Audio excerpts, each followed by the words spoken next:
కీర్తనల గ్రంథము 103వ కీర్తన మొదటి వచనం నుండి 14వ వచనం వరకు మార్చి చదువుకుందాం. 103వ కీర్తన మొదటి వచనం నుండి 14 వరకు మార్చి చదువుకుందాం. నా ప్రాణమా యెహోవాను సన్నుతించుము, నా అంతరంగమునున్న సమస్తమా ఆయన పరిశుద్ధ నామమును సన్నుతించుము.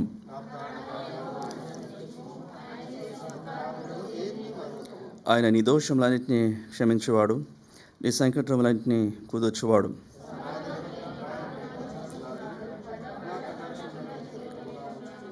పక్షిరాజు యవనం వల్లే నీ యవనం క్రొత్త తగుచున్నట్లు మీరుతో నీ హృదయం తృప్తిపరచుచున్నాడు.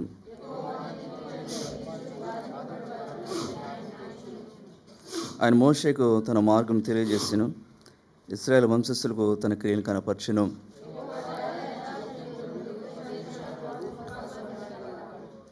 ఆయన ఎల్లప్పుడూ వ్యాజ్యమాడేవాడు కాడు, ఆయన నిత్యము కోపించేవాడు కాడు.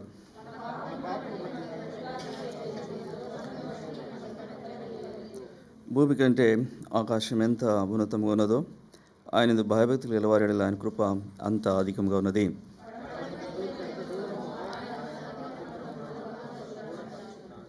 తండ్రి తన కుమారుల యెడల జాలిపడినట్లు యెహోవా తన యందు భయభక్తులు గలవారి యెడల జాలిపడును.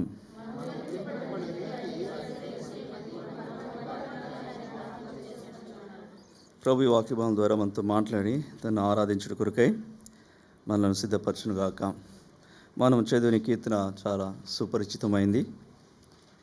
ఈ కీర్తనలో దైవజనుడైన దావీదు ప్రభును ఆరాధించుట కొరకై అవసరమైన కారణాలు ఆయన తెలియజేస్తూ వచ్చినాడు.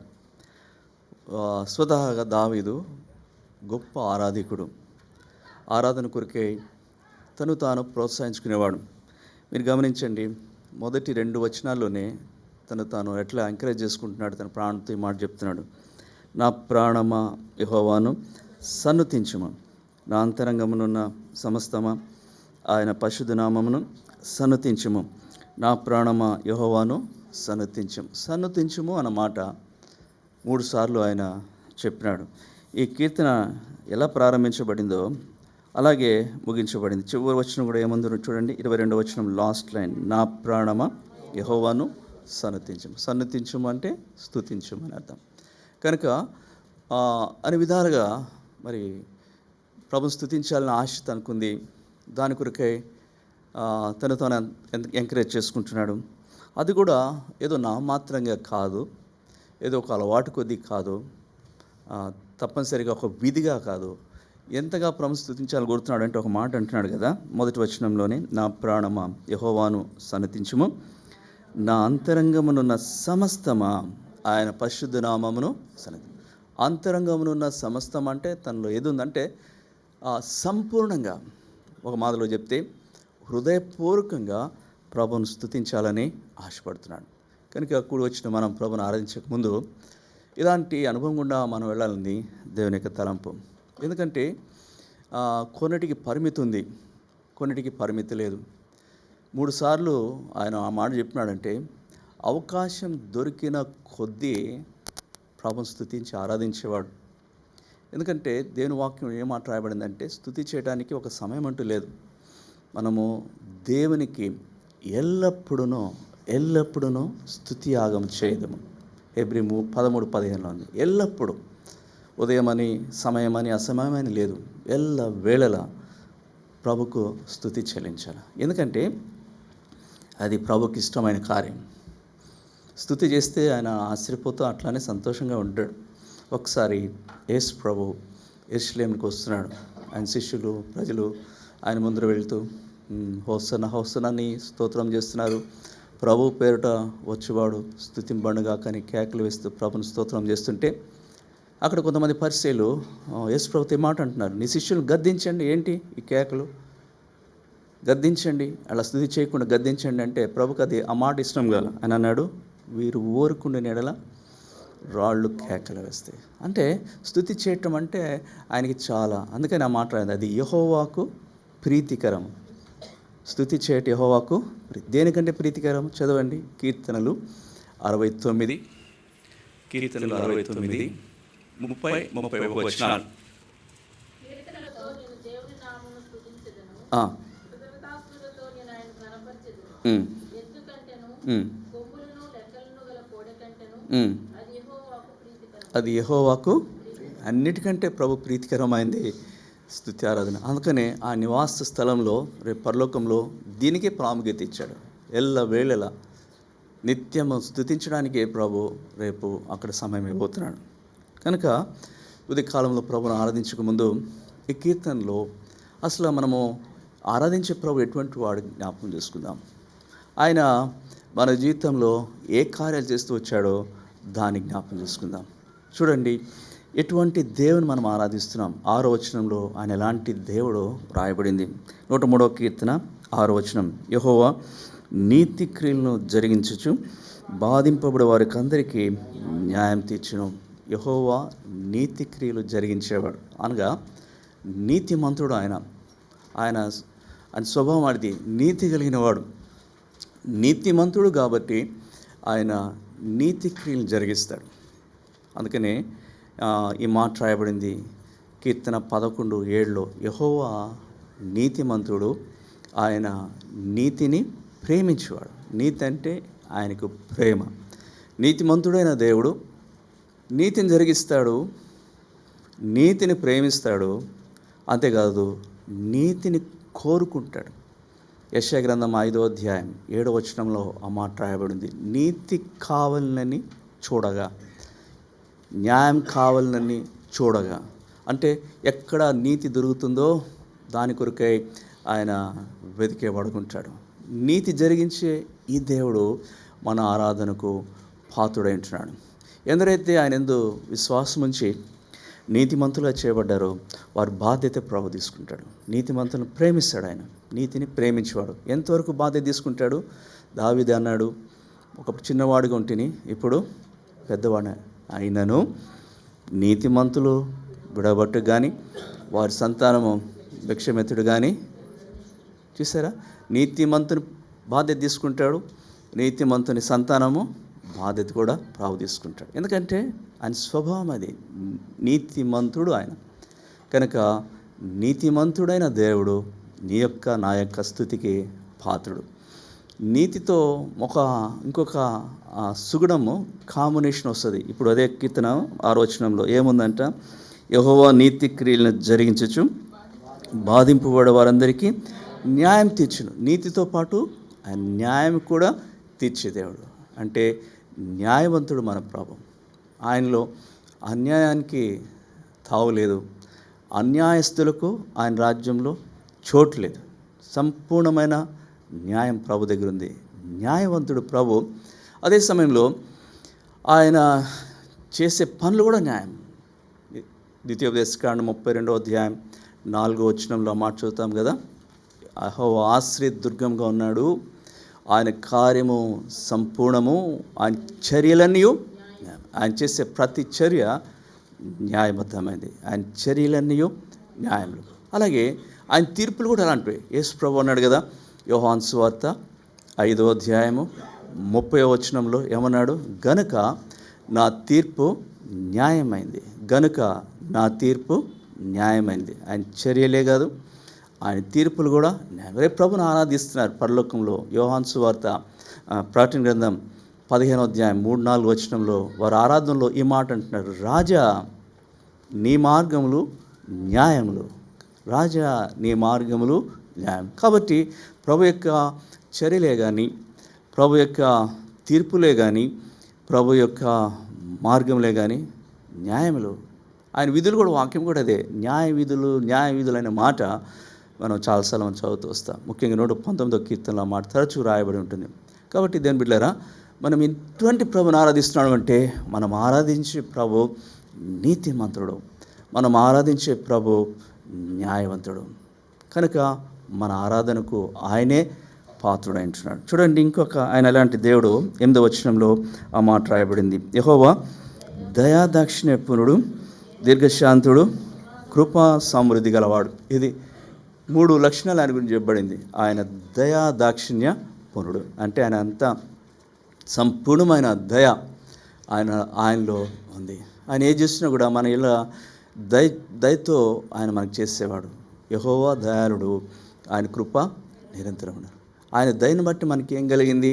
తీతుకు రాసిన పత్రిక 3వ అధ్యాయం 4వ వచనం, మన ఎడల ఆయన కుమార్ దేవుని యొక్క దయయు ప్రేమయు ప్రత్యక్షపరచబడినప్పుడు అల్టిమేట్గా జరిగింది ఏంటంటే మనం రక్షించబడ్డాం. కనుక మన రక్షణకు కారణమైంది ఆయన యొక్క దయ. కాబట్టి మనం ఆరాధించే ప్రభు దయ కలిగినవాడు, దయ చూపేవాడు.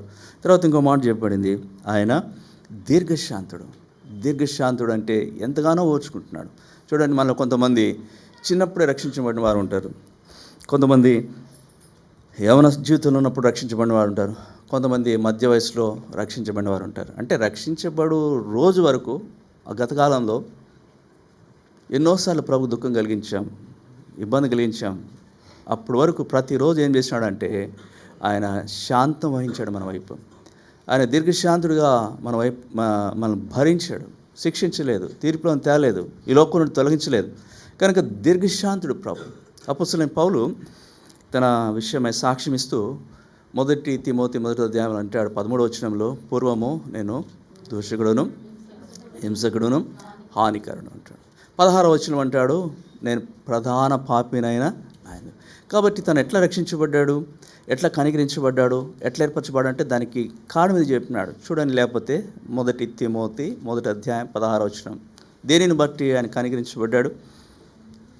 నిత్యజీవం నిమిత్తము తనను విశ్వసింపబోవు వారికి నేను మాదిరిగా ఉండులాగున యేసుక్రీస్తు తన పూర్ణమైన దీర్ఘశాంతమును ఆ ప్రధాన పాపినైన నా యందు కనుపరిచినట్లు నేను కనికరింపబడితిని. అది ప్రధాన పాపి అయిన నా యందు ఏం చేసినాడు? ఆయన పూర్ణమైన దీర్ఘశాంతాన్ని కనుపరిచాడు. కాబట్టి కనికరించబడ్డాను. దోషకుడైనా, హింసకుడైనా, హానికరుడైనా, ప్రధాన పాపి అయినా, ఎలాంటి దుర్మార్గుడైనా ఆయన యొక్క పూర్ణమైన దీర్ఘశాంతం బట్టి మార్పు నా జీవితంలో వచ్చింది అంటున్నాడు. కనుక మనం ఆరాధించే ప్రభు దీర్ఘశాంతుడు.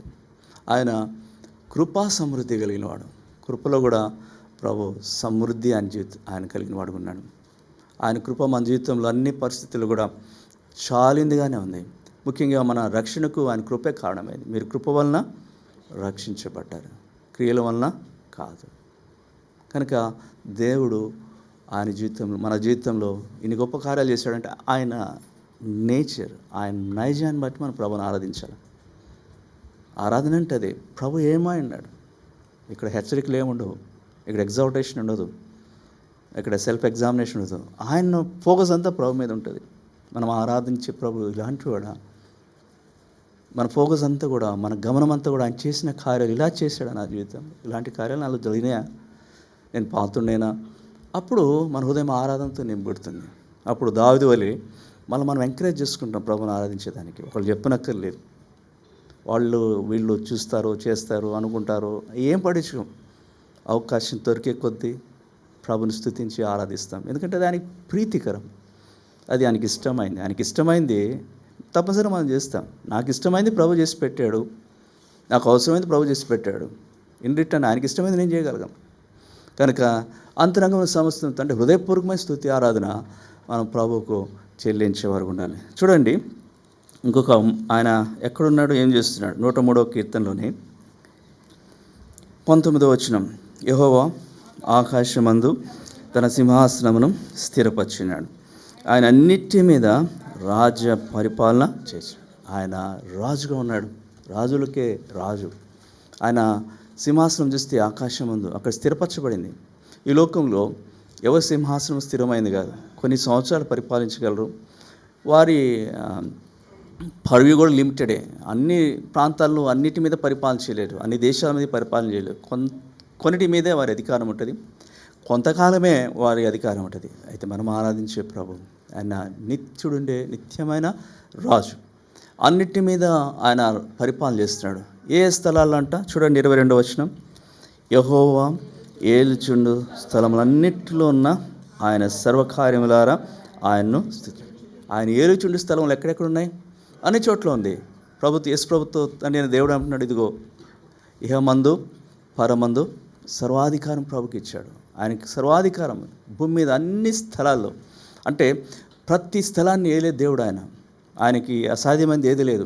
ప్రతి స్థలంలో ప్రతి విషయం మీద రాజ్య పరిపాలన చేసే దేవుడే మనం ఆరాధించబోతున్నాం. కాబట్టి ఇలాంటి శ్రేష్ఠుడైన దేవుడు మన ఆరాధనకు పాత్రుడిగా ఉంటున్నాడు. ఇలాంటి శ్రేష్ఠుడైన దేవుడు మన జీవితాల్లో వ్యక్తిగతంగా ఏం చేసినాడు? క్లుప్తంగా కొన్నిటిని జ్ఞాపం చేసుకుందాం. 5 అంతల కార్యం చేసినాడని ఈ కీర్తనలో వ్రాయబడింది. చూడండి, మొదటిగా 103వ కీర్తన 3వ వచనం, ఆయన నీ దోషములన్నిటినీ క్షమించేవాడు. అది ఆయన క్షమించాడు. మన దోషములన్నిటినీ ప్రభు క్షమించాడు. క్షమాపణ అనేది ఇది ప్రాథమికమైంది, ఇది మూలమైంది. దేవునితో సంబంధం కలిగి ఉండాలంటే క్షమాపణ అవసరం. మనకు ఏది అవసరమో, ఏది మూలమైందో అది ప్రభు మనకి ఇచ్చాడు. మనకు సంపూర్ణమైన క్షమాపణ ఇచ్చాడు. మీ దోషములన్నింటినీ క్షమించేవాడు. దోషం బట్టి ఏం జరిగిందంటే ఆ దయా దాక్షిణ్య పూర్ణుడికి, ఆ దీర్ఘశాంతునికి, ఆ కృపా సమృద్ధి గల దేవునికి మధ్య ఈ దోషం అడ్డం వచ్చినాయి. అదేగా మాట చదువుతాం 59వ అధ్యాయం యెషయా గ్రంథం 1వ వచనం, మీ దోషములు మీకును మీ దేవునికి అడ్డంగా వచ్చినాయి. అడ్డుపడినాయి దోషములు. అడ్డుకుంటే ఆయన మనం చూడటానికి, మనం ఆయన చూడటానికి ఎక్కడ అడ్డుపడుతున్నాయి, సంబంధాన్ని తీసివేసినాయి. ఈ దోషములు ఏం చేస్తున్నాయంటే యెషయా గ్రంథం 43వ అధ్యాయం 24వ వచనం చివరి లైన్లో, ఈ పాపం వల్ల నీవు నన్ను విసిగించితివి, నీ దోషముల చేత నన్ను ఆయాసపెట్టినావు. కాబట్టి అడ్డమైన దోషాలు సాక్షాత్తు దయాదాక్షిణ్య పూర్ణికే ఆయాసం తెచ్చిన దోషములు. చూడండి, ఆయాసపడుతున్నామంటే కొన్నిసార్లు ఇంకా ఎక్కువ ఆయాసం తెప్పిస్తాం. పిల్లలతో కొంతమంది వేగలేక, అరే వీటిని డీల్ చేయాలంటే చాలా ఆయాసం వస్తుంది అనుకుంటారు, బీపీ పెరుగుతుంది అనుకుంటారు. ఎందుకంటే వాళ్ళ తుంటరి చేష్టలు అలా ఉంటాయి. ఈ దోషముల చేత నీవు నన్ను ఆయాస పెట్టినావంటే ఎలా ఉంటుందంటే, దోషం పెరిగే కొద్దీ మన విషయం ఆయన ఆయాసం కూడా పెంచుతున్నాం, చాలా ఎక్కువ పెంచుతున్నాం. అంటే కొద్ది దోషాల మన దోషాలు కాదు. నేను వాక్యంలో మాట్లాడబడింది, నా మీద మోపబడిన దోషములు భరింపజాలి. అంటే విస్తారమైన దోషాల్లో ఆయనకి ఎంత ఆయాసం తెప్పించామో. కాబట్టి ఇటువంటి దోషములన్నింటినీ ప్రభు క్షమించాడు. కానీ నన్ను ఆశ పెడుతున్నావు నీ దోషములు చేస్తా అని చెప్పి ఒక్కొక్క దోషాన్ని కానీ ప్రభు లెక్కించి చూస్తే ఏమవుతుంది? 130వ కీర్తన 3వ వచనం, యెహోవా నీ దోషములు లెక్కించి చూసినాడల్లా, ప్రభువా ఎవడు నీ ఎదుట నిలవగలడు? ఎవడు నిలవలేము. అయితే దానివల్ల ఏమవుతుంది? ఆయన సన్నిధికి రాలేము, ఆయన ఎదుట నిలవలేము. రేపు చనిపోతే ఆయన రాజ్యం కూడా చేరలేము. ఇది మన దుస్థితి. కాబట్టి ఈ దోషములకి ఏదో ఒక రెమెడీ అవసరం, పరిష్కారం అవసరం. అడ్డుపడుతున్నాయి, విసిగిస్తున్నాయి, ఆశ పెడుతున్నాయి, మరి నిలవలేకుండా చేస్తున్నాయి. ఎవరు దిగలరు ఈ దోషంలో? అందుకనే ప్రభు ఆయన మన దోషములన్నింటినీ క్షమించాడు. దాని కొరకే ఆయన ఒక సొల్యూషన్ ఆయనే పెట్టినాడు, తన కుమారుని పంపించాడు. యేసు ప్రభు నుంచి మాట చెప్పబడింది, ఇదిగో లోక పాపములు మోసుకొని దేవుని గొర్రెపిల్ల, మన పాపమంతా మన దోషమంతా మోసుకున్న గొర్రెపిల్లగా ప్రభువైన యేసుక్రీస్తు ఈ లోకంను కరుదించాడు. మన దోషం క్షమించేదానికి ఆయన తన అమూల్యమైన రక్తం శిలువలో కార్చాడు. యేసు ప్రభు, ఇది నా రక్తము, పాప క్షమాపణ నిమిత్తము అనేకుల కొరకు చిందింపబడుచున్న నిబంధన రక్తం. మన దోషంలో ఎన్ని ఉన్నా కూడా విస్తారమైన దోషంల క్షమాపణ కొరకై యేసు ప్రభు తన విలువైన రక్తం శిలువలో కార్చాడు, ప్రాణం చేశాడు, తిరిగి లేచాడు. కాబట్టి యేసు ప్రభు యొక్క శిలువ కార్యం ద్వారా ఈనాడు మన దోషములకు క్షమాపణ ఏర్పరచబడింది. ప్రభా నేను దోషిని, పాపిని అని పశ్చాత్తాపం అడిగినప్పుడు ప్రభువైన యేసుక్రీస్తు తన రక్తంతో కడిగినాడు, క్షమించినాడు. తర్వాత ఆ దోషం విషయం ఆయన ఒక తీర్మానం చేసుకున్నాడు. ఇదే కీర్తనలో కూడా మనం చదువుతాం కదా, ఎంత దూరం వచ్చినాడంటే 12వ వచనంలో, పడమటికి తూర్పు ఎంత దూరమో ఆయన మన అతిక్రమములకు మనకంతా దూరపరిచాడు. ఈ పడమడ తూర్పు ఎప్పుడైనా కలుసుకుంటాయా? ఎన్నడూ కలుసుకో. అంటే కలితే దూరం అయిపోతూనే ఉంటాయి. ప్రభు కూడా క్షమించి మన దోషములు అంతగా దూరపరిచాడు. అంతేకాదు అసలు ఎన్నడూ కూడా నేను జ్ఞాపకం చేసుకుని అన్నాడు. చూడండి, హెబ్రీ రాసిన పత్రిక కొత్త నిబంధన శ్రేష్టమైన భాగ్యం అది. హెబ్రీ రాసిన పత్రిక 8వ అధ్యాయం, హెబ్రీ 8వ అధ్యాయము 12వ వచనం, వారి పాపములను ఎప్పుడూ ఎన్నడూ జ్ఞాపకం చేసుకున్నానని ప్రభు సెలవిచ్చుచున్నాడు. అది ఈ దోషం విషయం దయగలిగి ఇక ఎన్నడూ కూడా జ్ఞాపకం చేసుకొని ప్రభు సెలవిచ్చాడు. కాబట్టి ఇలాంటి గొప్ప దీవెన వ్యక్తిగత సహోదరి సహోదరుడా యేసు ప్రభులో మనం పొందినాం కనుక ప్రభుని ఆరాధిస్తాం. నా ప్రభువా, ఎన్నిసార్లు ఆశ పెట్టాను, ఎన్నిసార్లు అడ్డుపడింది, ఎన్నిసార్లు నీ సన్నిధిలో నిలవకుండా చేసినాయి, ఆ దోషమంతా పరిహరించావు, ఈ దయని బట్టి జ్ఞాపకం చేసుకుని చెప్పిన ప్రభు. అందుకొరకే నా స్తుతి ఆరాధన ప్రభు. నీకు ఎవడి లోకంలో ఈ కార్యం నా పక్షంగా చేయలేదు, నువ్వు ప్రేమతో చేసినావు కనుక నీకు స్తోత్రం ప్రభుని ఆరాధిస్తాం. తర్వాత చూడండి 103వ కీర్తన 3వ వచనం. ఆయన నీ దోషములన్నింటినీ క్షమించేవాడు, నీ సంకటములన్నింటినీ కుదుర్చువాడు. సంకటములన్నింటినీ కుదుర్చువాడు. English translations who heals all your diseases అని ఉంది. అంటే మీ రోగములన్నింటినీ, మీ వ్యాధులన్నీ బాగు చేసిన వాడని అర్థం. సరే, తెలుగులో అయితే సంకటములు అన్న మాట రాయబడింది. Whatever it may be. సంకటములు అంటే కష్టములు, తీవ్రమైన కష్టములకు సంకటములు అంటాం. వ్యాధి కూడా బాగు చేశాడు ప్రభు, మన రోగంలో బాగు చేశాడు, స్వస్థపరిచాడు. ముఖ్యంగా మన శారీరక రోగముల కంటే మన హృదయంలో అంతరంగంలో రోగాలు చాలా చెడ్డవి. కోపము, దూషణ, ద్వేషము, అసూయ, మత్సరము, ఇవన్నీ కూడా చెడ్డ రోగాలు ఇవి. వీటన్నిటి నుండి ప్రభు బాగు చేస్తున్నాడు. అసలు మన హృదయం ఎలాంటిదంట? ఇర్మీయా గ్రంథం 17వ అధ్యాయం 9వ వచనం, హృదయం అన్నిటికంటే మోసకరమైంది, అది ఘోరమైన వ్యాధి కలది. ఆ ఘోరమైన వ్యాధి గల హృదయాన్ని ప్రభు ఏం చేసినాడు? కడిగినాడు. నూతన హృదయం ప్రభు మనకు ఇచ్చినాడు. ఇదే సమయంలో మన సంకటములు అంటే కష్టం చాలా ఉన్నాయి. ఆత్మీయ జీవితంలో అనేక కష్టాలు ఎదుర్కొని ఉండవచ్చు. అయితే దేవునికి స్తోత్రం, వాటన్నిటి నుండి ఆయన మనలను విడుదల చేస్తూ వచ్చాడు. కష్టములు వస్తూ ఉంటాయి, ఆయన వాటిని కుదుర్చుతూ దూరం చేస్తూ వచ్చాడు. అందుకనే కష్టకాలమున వారు యెహోవాకు మొరుపెట్రి అని మాట చూస్తాం. 107వ కీర్తన 6వ వచనం. కష్టకాలంన వారు యెహోవాకు మొరుపెట్రి, అప్పుడేం చేసినాడు? ఆయన వారి ఆపదలన్నిటి నుండి వారిని విడిపించింది. అది ఎలా వచ్చినాయంటే ఒక తుఫాన్ లాగా వచ్చినాయి. అయితే తుఫాన్ తొలగించాడు ప్రభు. వారిని ఎక్కడికి తీసుకువెళ్ళాడంటే వారు ఒక నివాస స్థలము చేరినట్లుగా ప్రభు నడిపించాడు. ఆ కష్టములు ఆపదలన్నీ పోగానే వారు ఏమనుకున్నారంటే చూడండి, 107వ కీర్తన 30 వచనం. అవి నిమ్మలమైనవని వారు సంతోషించి వారు కోరిన రేవునకు ఆయన వారిని నడిపించను. తలా కిందలు చేసిన కష్టాలు ఎంతో మనకి తీవ్రమైన సంతాపం తెచ్చిన కష్టం ప్రభు దూరపరిచినప్పుడు ఒక తీరానికి ప్రభు తీసుకొచ్చాడు. కాబట్టి ప్రభు కుదిర్చేవాడు. మన సంకటం కుదిర్చేవాడు, మన దోషములన్నింటినీ క్షమించే దేవుడు. అంతేకాదు చూడండి 4వ వచనం, 103వ కీర్తన 4వ వచనం. సమాధిలో నుండి నీ ప్రాణమును విమోచించున్నాడు. సమాధిలో నుండి ప్రాణం విమోచించు, విడుదల చేస్తున్నాడు. సమాధి అంటే ఇక్కడ ఫిజికల్గా కాదు. ఎందుకంటే లోకంలో జన్మించిన ప్రతి వ్యక్తి అంతిమ స్థానం ఏంటి? సమాధే. సమాధికి వెళ్లకుండా తప్పదు. కొంతమంది వయసులోనే వెళ్ళిపోతారు, కొంతమంది వృద్ధాప్యం వెళ్తారు, ఏదైనా కూడా తప్పదు. కానీ ఇక్కడ ఉపయోగించబడిన తలంపు ఏమంటే సమాధి అంటే పాతాళం. అది ఒక వ్యక్తి యేసు ప్రభువుని ఎరగకుండా, దోషములు క్షమించబడకుండా పాపంతోనే చనిపోతే సమాధిలో పెట్టబడతాడు. ఆ తర్వాత దుష్టుడును దేవుని మర్చివారు జనులందరూ ఎక్కడికి దిగిపోతారు? పాతాళమునకు దిగిపోదురు. కీర్తనలు 9:17లో ఉంది. పాతాళం కొలిసిన సమాధి. అక్కడ పాతాళంలో ఏముంది? పాతాళంలో ఉండటం వల్ల ఆ పాతాళంలో పడిన వ్యక్తికి ఏముంది? లూకాసు వార్త 16వ అధ్యాయంలో అగ్ని జ్వాలలతో వేదన పడుతున్నాడు ఆ ధనవంతుడు.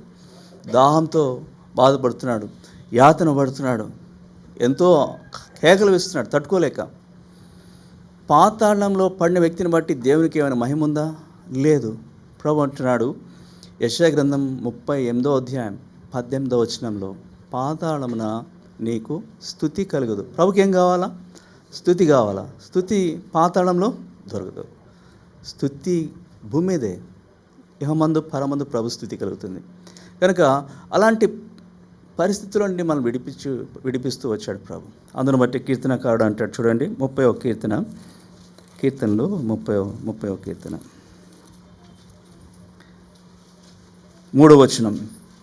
యెహోవా పాతాళంలో నుండి నా ప్రాణమును లేవదీస్తివి, నేను గోతులోనికి దిక్కుండా నీవు నన్ను బ్రతికించితివి. ఇది ప్రభు చేసిన కార్యం. పాతాళంలో పడకుండా ప్రభు మనల్ని క్షమించినాడు, మన దోషం క్షమించినాడు, మన గమ్యం ప్రభు మార్చాడు, దానిలో దిగిపోకుండా ప్రభుని తప్పించాడు.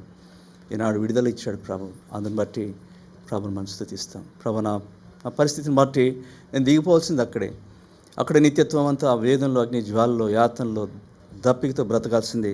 నిత్య వేదం నుండి, నిత్య నరకాగ్నిగుండం నుండి నన్ను ప్రభు విడుదల చేసినావు, విమోచించినావు అని ప్రభుని ఆరాధిస్తాం. ఎందుకంటే ఆయన దయాదక్షిణపుణుడు, ఆయన దీర్ఘశాంతుడు, ఆయన కృపా సమృద్ధి కలిగిన వాడు. అందును బట్టి ఆయనలో నేను నైజాన్ని బట్టి నీకు నాకు ప్రభు ఈ మేలు చేసి పెట్టాడు కనుక ప్రభును మనము ఆరాధిస్తాం. తర్వాత చూడండి 4వదిగా 103వ కీర్తన 4వ వచనం. సమాధిలో నుండి నీ ప్రాణమును విమోచించుచున్నాడు, కరుణా కటాక్షం నీ కిరీటంగా ఉంచుచున్నాడు. కిరీటంగా ఉంచాడు అంటే ఇక్కడ ఏం చేసినాడు? ప్రభువును రక్షించిన తర్వాత కుమారత్వం ఇచ్చినాడు. తన పిల్లలుగా ఆయన మనం అంగీకరించాడు. ఆ స్టేటస్ ప్రభు మనకి ఇచ్చాడు. ఇచ్చిన తర్వాత ఏం పెట్టాడు? ఇప్పుడు కిరీటం పెట్టాడు. సాధారణంగా కిరీటం ఎవరి మీద పెడతారు? రాజులకు పెడతారు, రాణులకు పెడతారు. కానీ ఇక్కడ నీకు నాకు ప్రభు కిరీటంగా రెండింటిని పెట్టాడు. ఏమిచ్చాడు? కరుణ, కటాక్షం. ఒకప్పుడు ఇలాంటి కిరీటం మనకు లేదు. దోషములతో జీవించినప్పుడు మనం ఎదుర్కొంది దైవోగ్రతకు పాత్రమైన ఉగ్రత పోయింది. ఇప్పుడు కరుణ కటాక్షములతో కూడిన కిరీటం ప్రభువును పెట్టాడు. చూడండి, ప్రభులో కృపాతిశయములు ఉన్నాయి, అదే సమయంలో కరుణాతిశయములు కూడా ఉన్నాయి. కీర్తన 25లో చదివితే మీకు ఉంటుంది. కరుణాతిశయములు కలిగిన ఆయన కరుణ సంపన్నుడు.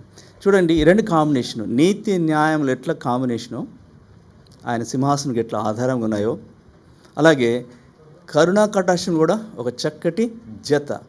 కరుణా కటాక్షములు మనకు కిరీటంగా ఉంచడం ద్వారా మనం చూడంగానే ఆయన కటాక్షం కలుగుతుంది. ఎవరైనా కిరీటం పెడితే ముందు ఎక్కడికి వెళ్తుంది మన ఫోకస్ అంతా? వారి కిరీటం మీద పైన ఉంటుంది కదా, కనబడుతూ ఉంటుంది. ఆ కిరీటం మీద చూడగలం. ప్రభు మనం చూసినప్పుడు మన ఇలానే కరుణ, మన ఇలానే కటాక్షం, అందును బట్టి ఆయన మన ఆసక్తి ఇచ్చేవాడుగా ఉంటాడు, మనను ప్రోత్సహించేవాడుగా ఉంటాడు. ఈ కిరీటంలో ప్రభు యేసుక్రీస్తు వారి కృపాను బట్టి మనం పొందినాం. కాబట్టి కరుణా కటాక్షం కిరీటం గుంచడం ద్వారా ఏమవుతుందంటే ఈ లోకంలో ప్రభు కొరకే జీవించడానికి సహాయపడుతుంది. అందుకని కీర్తనాకారుడు అంటాడు, నీ ధర్మశాస్త్రము నాకు సంతోషకరం. నేను బ్రతకాలంటే, నేను జీవించాలంటే నాకు ఈ రెండు కావాలి, కరుణ కటాక్షం రెండు కావాలంటాను. చదవండి ఆ మాట. 119వ కీర్తన 77వ వచనం. ఈ ధర్మశాస్త్రం నాకు సంతోషకరము, నేను బ్రతుకున్నట్లు నీ కరుణా కటాక్షం నాకు వాక్యానుసారంగా ఏదైతే నేను ఆశపడుతున్నానో, సంతోషపడుతున్నానో, వాక్యానుసారంగా జీవించుటకై ఈ లోకంలో బ్రతకాలంటే ప్రభు నీ కరుణ కటాక్షం. అందుకని ప్రభు ఏం చేస్తున్నాడు? కరుణా కటాక్షములను కిరీటంగా మనకు ఉంచినాడు. తర్వాత 5వ చూడండి, 5వ వచనం, 103వ కీర్తన 5వ వచనం. పక్షిరాజు యవ్వనం వల్లే యవ్వనము కొత్తదొచ్చున్నట్లు మేలుతో నీ హృదయమును తృప్తిపరచుచున్నాడు. మేలుతో మన హృదయాన్ని ప్రభు తృప్తిపరిచాడు. అద్భుతం కదా ప్రియులరా? ఒకప్పుడు మేలు లేని వారం ఉన్నాం, ప్రభు మేలు చేశాడు. పరలోక సంబంధమైన మేలు ప్రభు మన జీవితంలో జరిగించాడు. అద్భుతం, ఆశ్చర్యం కనుక ఈ మేలును బట్టి ప్రభువును స్తుతించేవారు ఉండాలి, ప్రభువుని ఘనపరిచేవారు ఉండాలి. ఎలాంటి మేలు చేసినాడంటే అద్భుతం. ప్రతిదీ ఆయనకు సంబంధించిన ప్రతిదీ కూడా రక్షణ పొందిన వారికి మేలుకరంగా ఉంది. కీర్తన గ్రంథం 36వ అధ్యాయం 8వ వచనంలో ఉంది, నీ మందిరం యొక్క సమృద్ధి చేత వారు సంతృప్తి చెందుతారు. మేలు ఏం చేసింది? ఇప్పుడు తృప్తిని తెచ్చింది. కాబట్టి ప్రభు యొక్క మందిర సమృద్ధి నీకు నాకు తృప్తిని తెచ్చిందిగా ఉంది.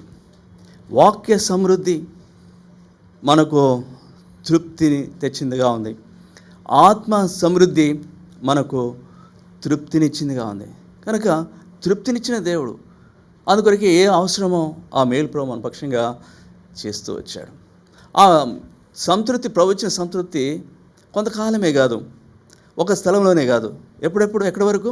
ఇహమందు పరమందు. ఇహమందు ఈ మేలులతో మనం తృప్తినిస్తున్నాడు. పరలోకంలో అది ఎటువంటి స్థలం? అది సంతృప్తికర స్థలము. మన పౌరసత్వము పరలోకం ఉంది. అక్కడ నుండి ఆయన మన రక్షకుని కొరకై కనిపెట్టొచ్చున్నాం. పరలోకంలో సంతృప్తి, అక్కడ దుఃఖం లేదు, ఆకలి లేదు, దాహం లేదు, కన్నీరు లేదు. అద్భుతం, ఎంతో ఆనందమే పరమానందం. కాబట్టి అక్కడ కూడా ప్రభు మనకు ఆదించినాడు. అందుని బట్టి ప్రభుకు వందనస్తులం అంటున్నాం. ఇహ మందు పరమందు సంతృప్తిని ఇచ్చిన ప్రభు, ఇన్ని విధాలుగా నాకు సంతృప్తిని ఇచ్చాడు. దానికి మీరు చేసిన మేలు కారణం. కాబట్టి 5 దీవెన యేసు ప్రభువులు మనం పొందినాం. క్షమించబడ్డాం, కుదర్చబడినాం, బాగు చేయబడినాం, విడిపించబడినాం, కరుణా కటాక్షములు కిరీటంగా పొందినాం, మేలు ద్వారా సంతృప్తి పరచబడ్డాం. ఇవన్నీ ప్రభు మన పక్షం చేశాడంటే మన యోగ్యత ఏమైనా ఉందా అండి? మన ఎఫర్ట్ ఏమైనా ఉందా? మన సత్క్రియ ఏమైనా ఉందా? కానే కాదు. దేన్ని బట్టి ఇవన్నీ చేస్తున్నాడు? 14 వచనం, 15 వచనం అందరం కలిసి చదువుకుందాం. 103వ కీర్తన 14-15 వచనంలో అందరం కలిసి, మనము నిర్మింపబడిన రీతి ఆయనకి తెలిసే ఉన్నది, మనము మంచివారమని ఆయన జ్ఞాపకం చేసుకుంటున్నాడు. నరినాయవు గడ్డివలేనది, అడవి పువ్వు పోయినటువంటి పోయిను, దాని మీద గాలి వీచగా అది లేకపోవును, ఆ మీదట దాని చోటు దాని. ఇది మన బ్రతుకు. కాబట్టి ప్రభు నిన్ను చూసినప్పుడు ఎంత జాలి, మనం మంటివారమని జ్ఞాపకం చేసుకుంటున్నాడు. మన జీవితం ఎంత అల్పమైంది జ్ఞాపకం చేసుకుంటున్నాడు. గడ్డి పువ్వు లాంటి మన బ్రతుకు జ్ఞాపకం చేసుకున్నప్పుడు ఆయన యోగ్యత లేకపోయినా, ఏ సత్క్రియ లేకపోయినా, ఏ హేతువు లేకపోయినా ప్రభు తన దయ చొప్పున, ధన దీర్ఘశాంతం చెప్పిన, సమృద్ధి అయిన తన కృపను బట్టి ప్రభు నీతిమంతుడైన న్యాయవంతుడైన దేవుడు ఇలాంటి 5 ఆశీర్వాదం మనకి ఇచ్చినాడు కనుక, ప్రభువా నీకు నా హృదయపూర్వకమైన స్తుతి ఆరాధన చెల్లిస్తున్నామని ప్రభుని ఆరాధించాలి. చూడండి, ఆరాధన దావీదు ప్రోత్సహించుకుంటున్నాడు. నా ప్రాణమా యెహోవాను సన్నతించము 3 సార్లు చెప్తున్నాడు. మరి సహోదరులు అడుగుతూ ఉంటారు, ఉదయకాలం బైబిల్ చదవచ్చారా అని. ఎంతమంది చదివారంటే చేతులు ఎత్తారు. బైబిల్ చదివితే సరిపోదు. ఏమని ప్రశ్న అడాలా? క్వైట్ టైం చేసుకున్నారా ఉదయకాలం అనాలా?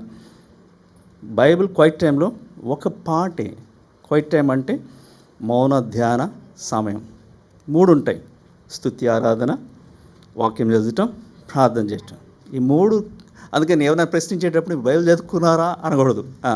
క్వైట్ టైం చేసుకున్నారా అంటే బైబిల్ చదువుతో పాటు స్తుతి చెల్లించా, ప్రభుకి ఆరాధించినావా, ఆ తర్వాత ప్రార్థన చేసుకున్నావా? ఈ 3 కలిపిన అనుభవం అవసరం. చాలా కుటుంబాల్లో ఏముంటుంది, క్వైట్ టైం చేసుకోరు. క్రిస్టియన్ ఫ్యామిలీస్లో కొంతమంది వాళ్ళు చాలా స్ట్రిక్ట్గా పేరెంట్స్ ఏం తెలుసంటే no quiet time, no breakfast. ఇంకొక దైవజనుడు ఏమన్నాడంటే ఒక అడుగు ముందుకేసి no quiet time, no breakfast, no lunch, no dinner too. ఏమన్నా మాకు క్వైట్ టైం చేసుకో, మార్నింగ్ ఫ్యామిలీ ప్రేయర్ చేసుకున్నారా అంటే మేము మార్నింగ్ ఫ్యామిలీ ప్రేయర్ చేసుకో టైం సరిపోదండి, ఈవినింగ్స్ చేసుకుంటామంటారు. మార్నింగ్స్ ఫ్యామిలీ ప్రేయర్ చేసుకోవడానికి స్కిప్ చేస్తున్నారు. మరి బ్రేక్ఫాస్ట్ స్కిప్ చేస్తారా? టైం సరిపోవట్లేదు, మీ బ్రేక్ఫాస్ట్ స్కిప్ చేస్తున్నారా? దేని బిడ్డలారా, let us encourage ourselves like David. Let's take resolution to praise the Lord all the time. ఎల్లప్పుడూ మనం దేవునికి స్తుతియాగం చేద్దాం. నా ప్రాణమా సన్నతించుము యెహోవాను, సన్నతించుము నా అంతరంగమున సమస్తమా ప్రభువును స్తుతించడానికి సహాయం చేయాలి. కనుక ఇది ఒక అభ్యాసంగా ఉండాలా. ఉదయాన్నే స్తుతితో ప్రారంభించాలా. దినంలో ఆ సందర్భాల్లో ప్రభు అవకాశం ఇచ్చిన కొద్దీ ప్రభువును స్తుతించాలా. దినం కూడా రాత్రి స్తుతితో మంచిపడాలి. దీనిలో స్తుతి, వాక్యం చదవటం, దీనిలో ప్రార్థన, ఈ 3 ఎందుకంటే దేవుని బిడ్డలారా, ప్రభుకు వేరుగా మనం ఏం చేయలేం. ప్రభుకు ప్రీతికరమైంది ఇది, ప్రభుకి ఇష్టమైంది. ఎందుకంటేనో కోడె దూడల కంటేనో కొమ్ము కంటే అది ఆయనకి ప్రీతికరమైంది, ఇష్టమైంది. ఆయనకి ఇష్టమైంది మనం ఇచ్చినప్పుడు ఆయన ఆనందభరితుడవుతాడు. మన గోల్ అదే కదా. మనకి ఇంతకు మేలు చేశాడు, దోషమంతా క్షమించాడు, కుదిర్చాడు, విడిపించాడు. ఇన్ని కార్యాలు చేసిన ప్రభు ఆయన ఇష్టపడే స్తుతి ఆరాధన కొరకే మనం ఎంకరేజ్ చేసుకుందాం. ఆ రీతిగా చదవబడిన చెప్పుకునే వాక్య భాగాన్ని బట్టి ప్రభువును ఆరాధించే దాని కొరకై సిద్ధపడదాం.